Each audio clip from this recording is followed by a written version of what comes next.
Iya, pasti Anda itu pernah ya mendengar karyawan dalam sebuah pabrik atau pekerja bangunan dalam sebuah proyek meninggal karena dijadikan tumbal oleh pemilik proyek tersebut. Nah, kenapa itu bisa terjadi?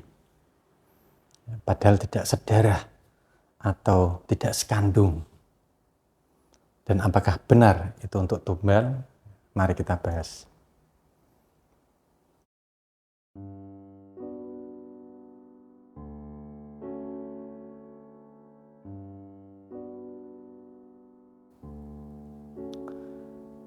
Assalamualaikum warahmatullahi wabarakatuh. Saudaraku yang dirahmati Allah Subhanahu wa Ta'ala, semoga kita semua senantiasa dalam lindungan Allah Subhanahu wa Ta'ala, berikan kelancaran dan keberkahan dan dijauhkan dari bala musibah. Amin Allahumma amin. Saya Bahrom Dani. Kesempatan kali ini saya akan membahas seputar tumbal pesugihan. Namun sebelum itu perlu saya tegaskan di awal bahwa saya Bahrom Dani tidak melayani pesugihan yang menggunakan tumbal atau pesugihan instan yang langsung mendatangkan rezeki.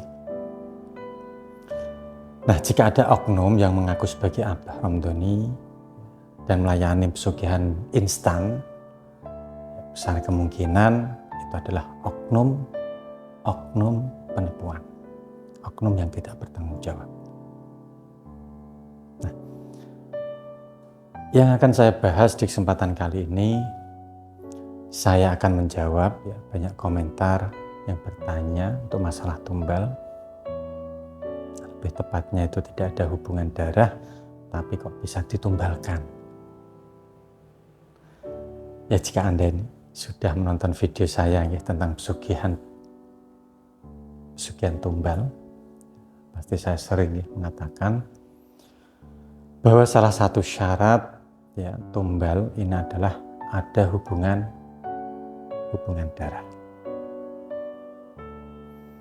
Nah, lalu bagaimana di lapangan atau di kehidupan nyata itu banyak pekerja atau karyawan yang ditumbalkan oleh bosnya atau atasannya sendiri, padahal ini tidak ada hubungan sedarah. Nah, masalah inilah yang akan saya bahas di video kali ini.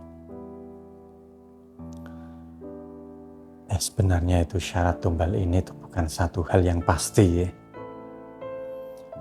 tapi pada umumnya untuk syarat awal ini adalah adanya hubungan sedarah. Nah, ketika syarat awal ini itu tidak terpenuhi, maka akan ada syarat-syarat lain yang diminta oleh perantara pesugihan atau dari makhluk gaib itu sendiri.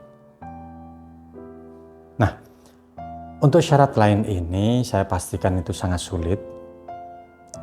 Meskipun sulit, nah ini banyak yang masih mengusahakan. Saya contohkan syarat yang mungkin sulit tapi nyatanya itu masih banyak yang mengusahakan. Nah, yang pertama adalah calon tumbal ini menikmati harta Anda, baik harta hasil dari pesugihan maupun bukan. Bahkan di beberapa kasus ini ada persyaratan calon tumbal harus menerima harta Anda dengan nilai nominal tertentu. Lalu contoh syarat yang kedua, pernah berhubungan intim dengan pelaku yang mengambil pesugihan. Di beberapa kasus suami, istri, bahkan ada yang rela jika pasangannya itu berhubungan intim dengan orang lain. Lalu contoh yang ketiga adalah dengan diajak ritual tertentu, dengan iming-iming imbalan. Nah, setelah melakukan ritual dan akhirnya dijadikan tumbal. Nah, yang pernah saya temui untuk calon tumbal ini itu diajak mandi di sendang atau di sumber mata air tertentu dengan dalih melakukan ruwatan dan akan mendapatkan imbalan ya, sejumlah uang tersebut. Nah, di mana pada akhirnya malah dijadikan tumbal. Nah, 3 hal inilah adalah contoh ya, syarat tumbal ya, yang mungkin bisa terpenuhi ya, dalam kasus-kasus karyawan yang dijadikan tumbal oleh atasannya. Nah, saya rasa itu dulu yang bisa saya sampaikan.